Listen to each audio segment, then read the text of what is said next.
It began like any other taping day until everything stopped. The lights above the Family Feud stage glowed that familiar soft gold. Laughter rippled through the audience, and Steve Harvey stood at his podium, holding the kind of easy command that only comes from years of making strangers feel at home. Families teased, smiled, and waited for their turn at joy. But then, halfway through the introductions, something changed. A woman in the front row of contestants, mid-40s, wearing a dark blue dress and a cross necklace that shimmered under the lights, paused when it was her turn to speak. Her name was Maria Thompson, and when Steve asked the usual question, "Tell me a little about yourself," she didn't answer with the usual light-hearted story. Instead, she smiled softly, her fingers trembling just slightly as she held the microphone. "Well," she began, "I'm here with my family, and one seat's empty tonight." The audience chuckled lightly at first, unsure if it was a joke. Steve tilted his head, curious. "Empty seat? What do you mean?" Maria looked down, swallowing hard. "My husband was supposed to be here. He promised he'd come back." The air changed. The laughter fell away. Even the lights seemed to hum quieter. Steve's expression softened, and for a brief second, he looked almost afraid to speak. "What do you mean, ma'am?" he asked gently. Maria's eyes glistened as she looked up at him. "He was deployed overseas last year. He didn't make it home." Silence, the kind that feels alive. Every camera, every crew member, every person in that studio froze. Steve stepped back slightly, as if the weight of her words needed room to exist. Maria kept her composure, but her voice trembled. "He told me, before he left, that when he came back, we'd take this trip to Atlanta and be on Family Feud. It was his favorite show," he said. "He said it'd make us laugh again." A sound from the crowd, someone gasping, another softly crying. The rest sat in reverent stillness. Steve slowly set down his cue cards. His usual rhythm, the playful banter, the jokes gone. He took a small breath and walked closer to her. "Ma'am," he said softly, "what was his name?" "Sergeant Daniel Thompson," she replied. The way she said it, full, clear, steady, it wasn't just a name. It was love, duty, and memory in one breath. Steve nodded, eyes glistening under the studio lights. "Ma'am," he said, voice shaking, "we thank you for his service, for yours." Maria smiled through the tears that finally broke free. "Thank you, Mr. Harvey. We're just here because he always said no matter what happens, we keep playing, we keep laughing." The audience, unable to stay silent any longer, rose to their feet, not clapping, but standing in unity, their respect filling the space that words could no longer hold. Steve took a step back, visibly moved. His eyes darted to the side of the stage, where producers stood frozen, some wiping tears. He turned back to the family, Maria, her teenage daughter clutching her hand, and a small boy, maybe 8, staring up at Steve with wide, quiet eyes. "What's your name, son?" Steve asked, crouching down. "Ethan," the boy whispered. Steve smiled gently. "You helping your mama keep that promise, huh?" The boy nodded. "Yes, sir." The studio lights shimmered over them like sunlight through stained glass. It was no longer a stage. It was something sacred. And then Maria reached into her purse. "I brought something," she said softly.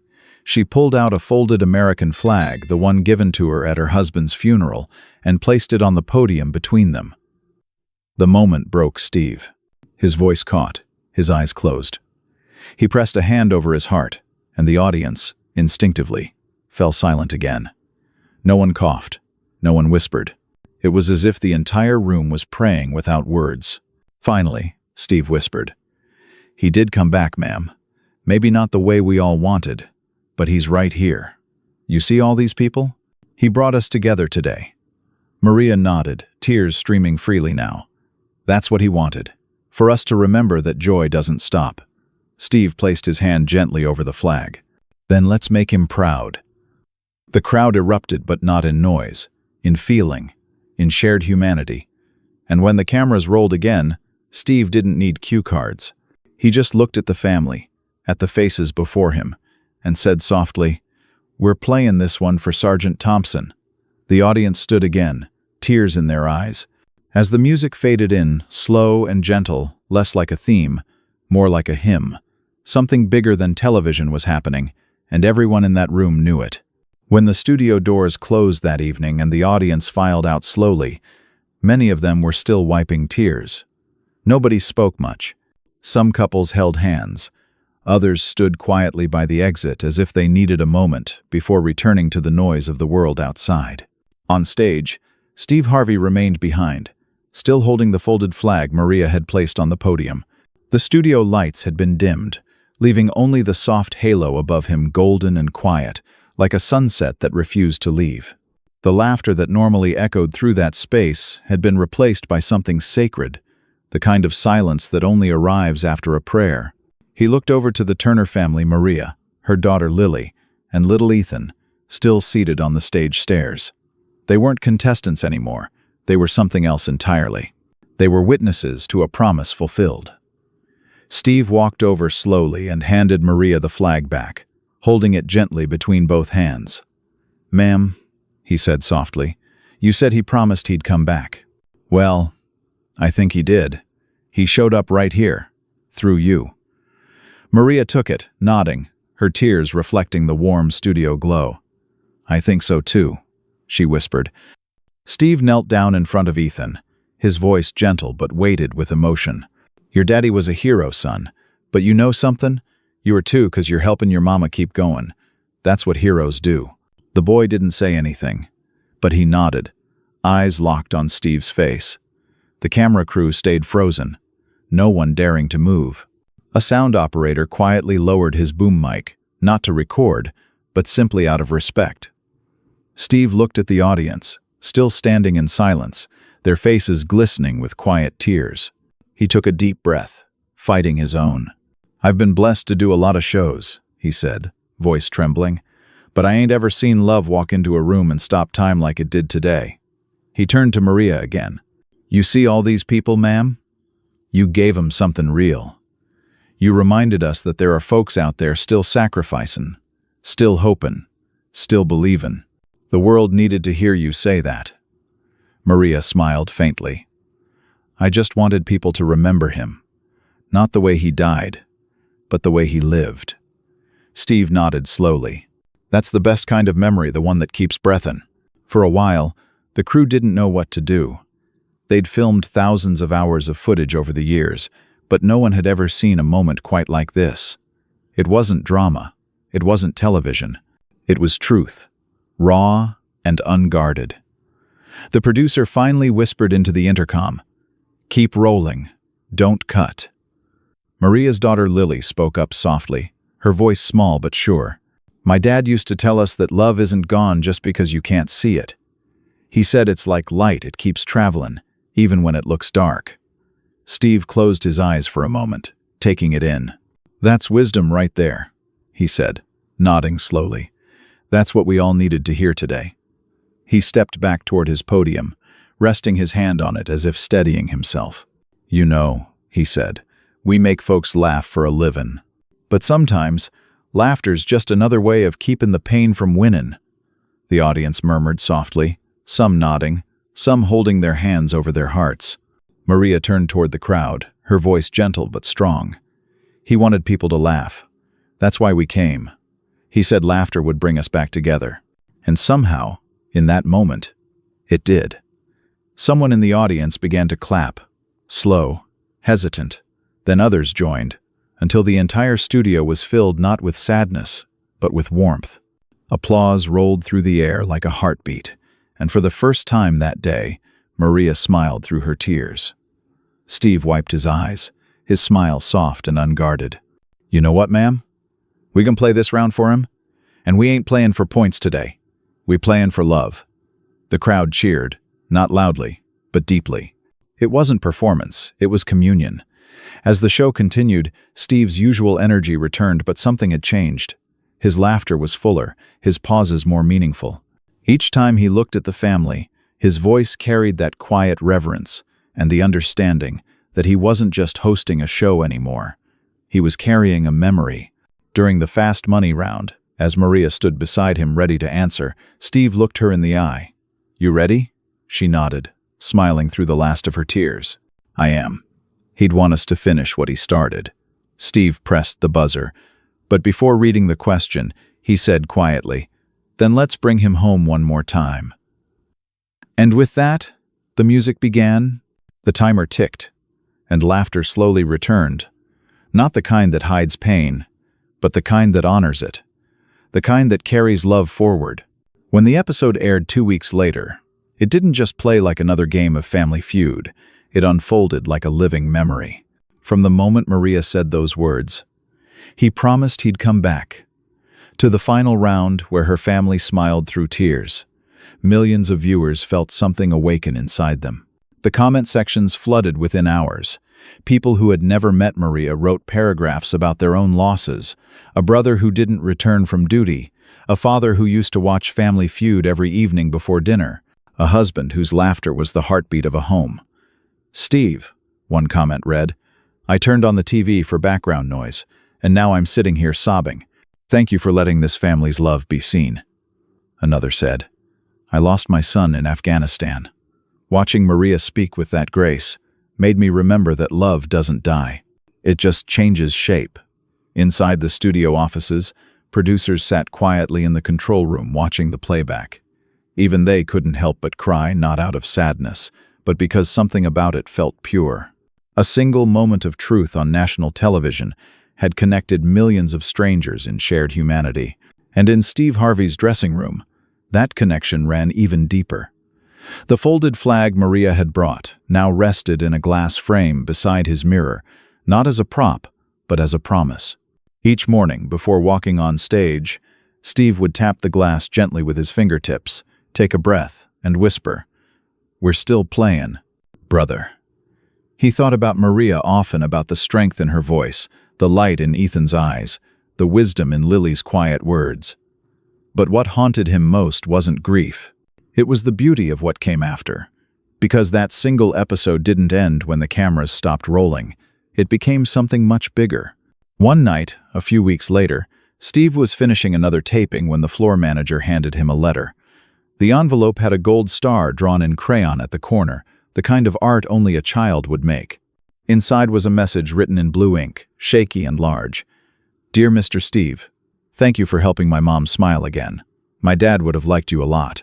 From Ethan." Folded inside the letter was a small Polaroid, Maria, Lily, and Ethan standing together in front of the Family Feud logo, all smiling. Steve pressed the photo to his chest and closed his eyes for a long moment. That night, when he walked to his car, he found himself looking up at the sky again the way he always did when words weren't enough. The air was cool, the moon soft and full. "You kept your promise, brother," he whispered. "You came back." Months passed. Seasons changed. But something stayed.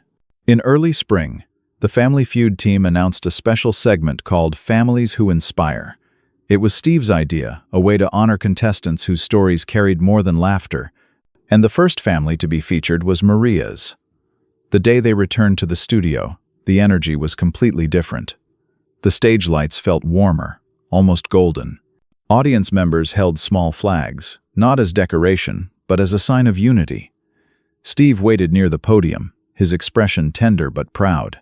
As Maria walked in, she carried the same folded flag, but this time, she held it higher.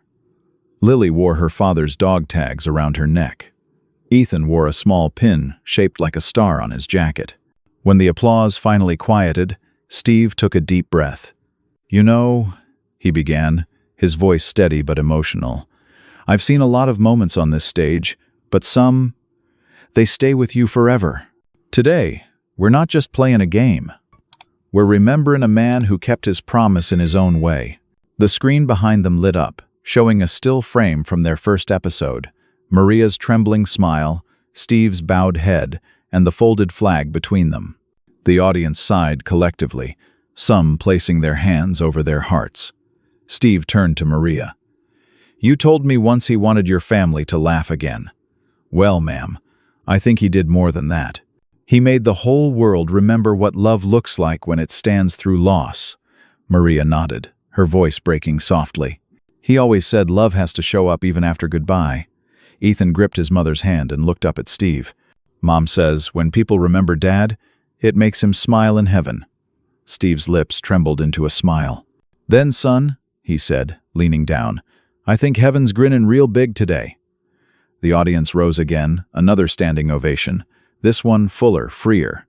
Some cried, others smiled, but everyone felt. It wasn't just a tribute, it was a living heartbeat of gratitude.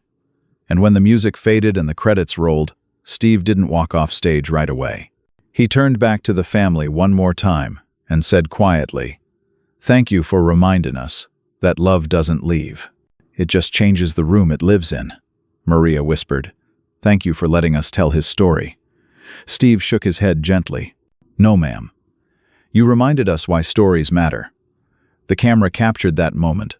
4 silhouettes standing beneath the golden family feud, lights a mother, her children, a host, and an unseen presence that seemed to linger somewhere above them. And as the studio fell silent once more, the audience realized they had just witnessed something far greater than entertainment. They had witnessed love returning, staying, and refusing to fade. When the episode aired again that spring, something extraordinary happened. Across living rooms, hospital wards, nursing homes, and even overseas military bases, people stopped what they were doing and watched not because they wanted to play along, but because they felt like they were part of something sacred. Maria's words, "He promised he'd come back," echoed through screens like a whisper from the human heart. You could almost feel the world exhale. For weeks afterward, letters poured in from around the country. Some were handwritten, smudged with tears. Others came in through email, typed late at night by people who couldn't sleep.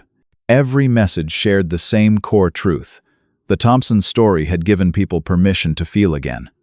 One woman wrote, "My husband passed away 6 years ago. I used to mute the TV whenever something reminded me of him. But that day, when Maria held that flag, I didn't turn away. I just cried and I finally said his name out loud again."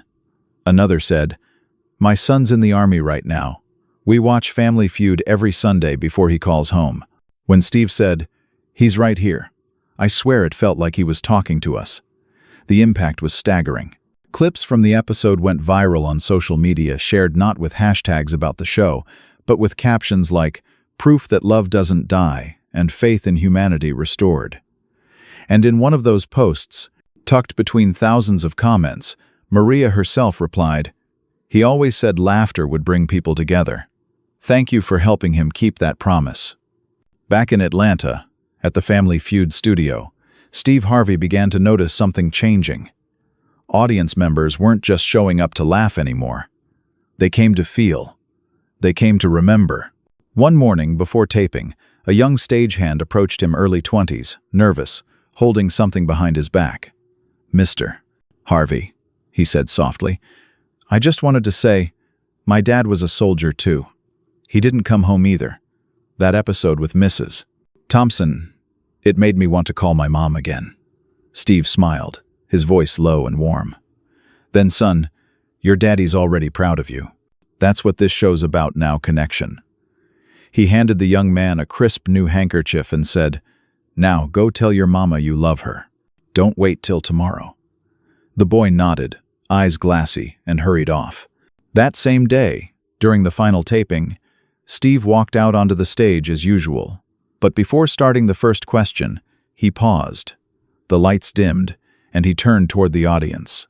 "You know," he said, his voice echoing through the hush, "folks tune in for laughter. But lately, I think what they're really looking for is home." He looked down for a second, then back up. "That mama who said her husband promised he'd come back, she didn't just tell her story. She told ours. 'Cause every one of us got somebody we're missing, somebody we wish we could talk to just one more time." The audience sat motionless, the stillness almost luminous. You could see people clutching tissues, some holding each other's hands. Steve continued, "So, when you laugh tonight, don't just laugh at the jokes. Laugh for them, for the ones who can't anymore. That's how we keep them alive." The crowd erupted, not with cheers, but with that deep, trembling kind of applause that rises from the chest, not the hands. After the show, Maria sent Steve another letter.